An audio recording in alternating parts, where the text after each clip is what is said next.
Fala galera, meu nome é Roberto, você está no Tá em Choque, e hoje nós vamos para a nossa aula de EDO falando sobre o problema do valor inicial, ou PVI. Mas antes da gente continuar, puxa a vinheta.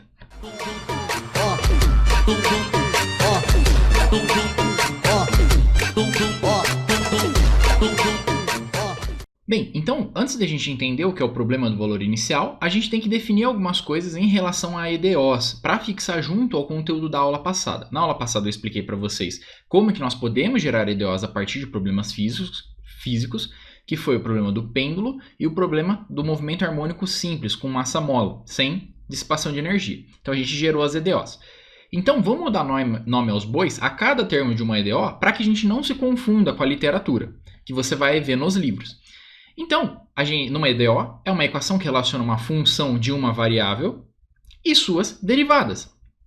Uma EDO ela vai possuir a função incógnita, que é igual à função de interesse em que tem as derivadas relacionadas. E, por sua vez, a variável de análise é igual ao domínio da função.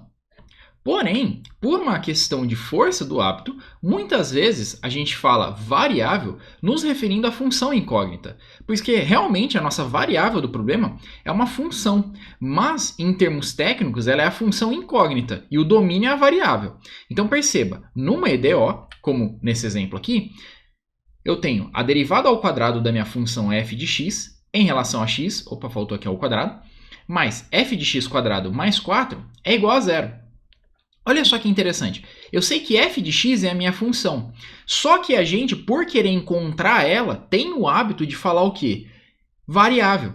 E aí que a gente tem que tomar cuidado, porque f de x é uma função incógnita, ela é a variável, entre aspas, assim, ela é o que a gente quer procurar? Ela é, só que quando a gente se relaciona a variável, eu estou me falando isso daqui, ó, que está aqui dentro, que é esse x. Esse x, por sua vez, ele é o quê? Ele é o domínio. Tá? E f de x vai ser o contradomínio. Então a gente tem que tomar muito cuidado, porque quando a gente fala variável, se você estiver falando com o pessoal estudando essas coisas, beleza, você vai entender que você está se referindo normalmente ao quê? O domínio e não a função incógnita. Então tem que tomar muito cuidado. No exemplo da aula passada, a gente encontrou lá o θ em função do tempo. Quem que era a variável? Variável era o tempo. E quem que era a função incógnita? Era o θ, o ângulo θ, que variava em relação ao tempo. Então esse daqui era o meu f de t, tá? Porque t é o meu domínio. Porém, você pode acabar falando por força do hábito que a minha variável é o ângulo θ. Por quê? Porque realmente o valor desconhecido que eu quero é o ângulo θ. Só que lembre-se que nesse sentido de variável que você está falando, na verdade você quer achar a função desconhecida. Mas para uma matemática mais rigorosa, o que você vai ler em livro e tudo mais, o seu θ ou sua função ali, que depende do domínio, ela vai ser chamada de função incógnita. E o seu domínio ele vai ser chamado de variável, tá bom? Porque realmente no final, uma vez que você encontra a sua função, quem você vai substituindo os valores aqui por 1, 2, 3, etc.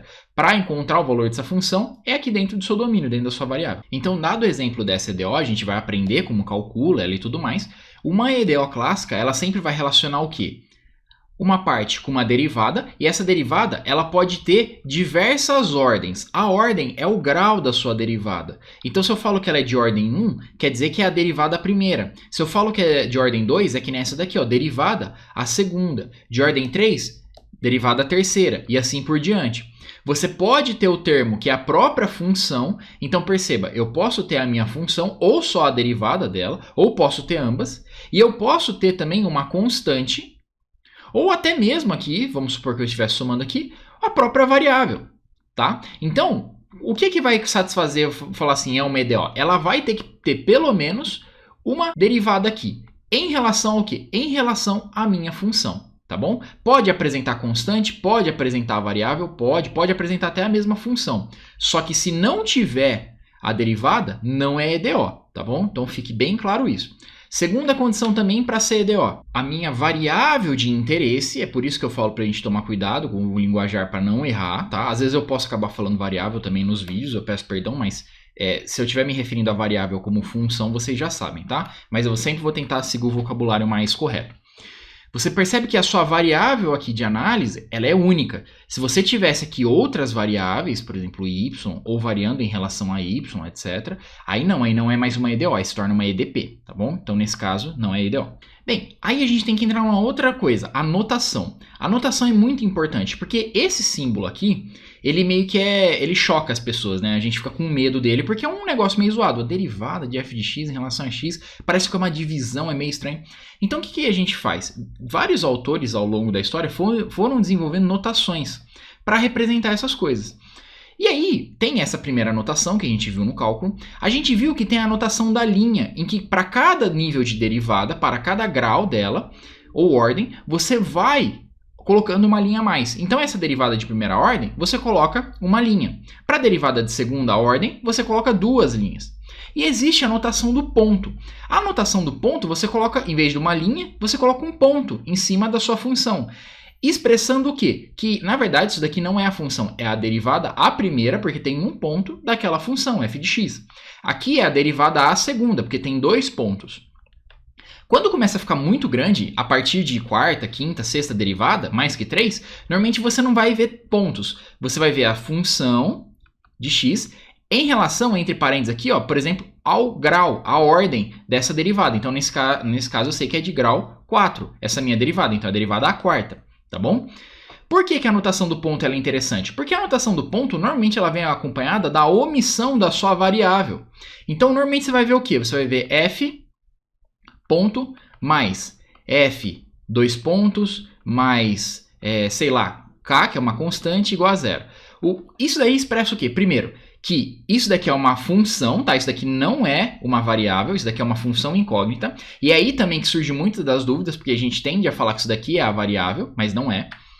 Então, isso você vai ter a função incógnita derivada primeira. Depois você vai ter a função incógnita derivada segunda, mais um valor k, igual a zero. E nesse caso aqui, você omite quem? A sua variável, que é o seu domínio.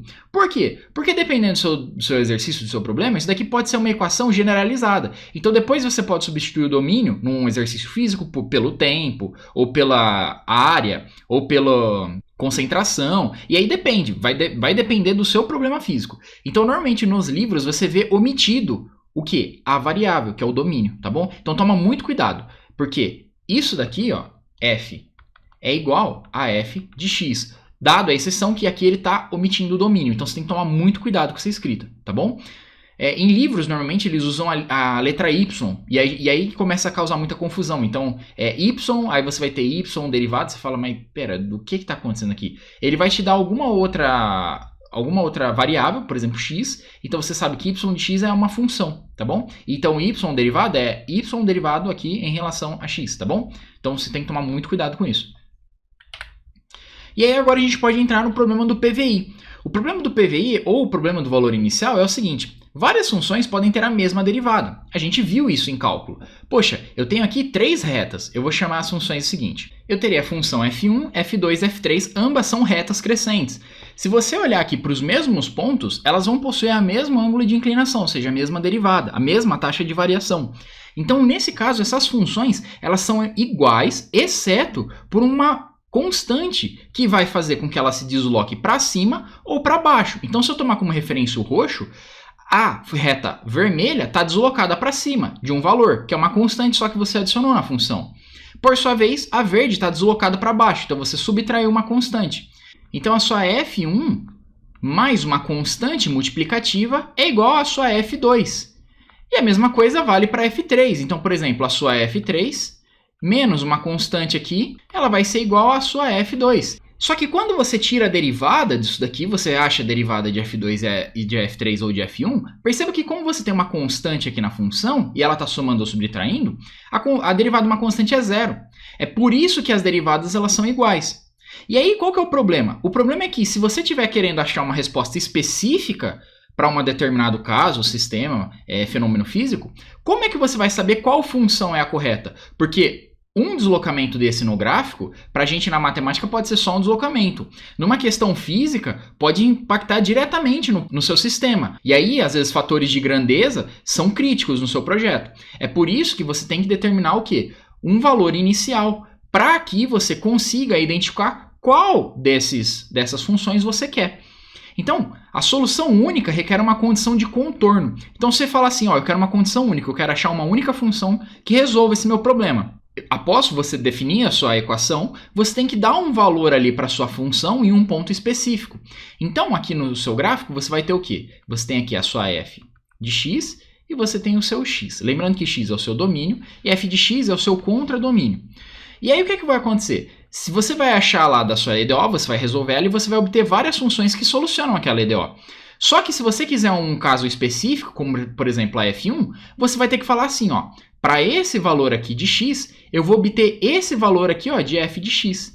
Então, para x1, eu vou obter um f de x1. E aí você vai conseguir o quê? Opa, essa reta aqui, ela é a única que nesse ponto está atendendo essa condição. A reta roxa e a reta verde não estão atendendo a condição de contorno. Então, eu sei que a f1 é a única que atende. Então, eu tenho uma solução única. Tá? E aí, a partir dessa condição de contorno, você pode escolher entre as equações que você quer, vai alterando. Roberto, como é que a gente aplica a condição de contorno? Como eu já falei, vai depender da solução da EDO para você achar a função e depois você dá um ponto em que aquela função atravessa para você identificar qual delas você quer, no que a gente chama de espaço vetorial, que é, na verdade, todas essas possibilidades aqui que você quer. Hoje a gente não vai aplicar o PVI, porque o PVI ele vai ser aplicado toda a aula daqui para frente. Porque toda aula a gente vai querer uma solução específica para o nosso problema. A gente não quer uma coisa genérica, a gente quer sempre encontrar uma única função que atenda aquele nosso problema. Então, a partir da próxima aula eu vou mostrar um dos métodos para você encontrar a solução de uma EDO. E a partir disso a gente vai aplicar o PVI, que é justamente essa condição de contorno aqui, para que eu consiga achar a função que eu quero. Tá bom? Eu espero que a aula tenha ajudado vocês. Qualquer dúvida deixa no comentário. Se gostou, dá um like, se inscreva no canal, curta também a nossa página no Facebook e acesse o nosso blog. Lá tá tudo explicadinho. Inclusive, se você tem dúvida de cálculo, também tem uma playlist de cálculo de forma resumidinha para te ajudar. Muito obrigado, até a próxima aula.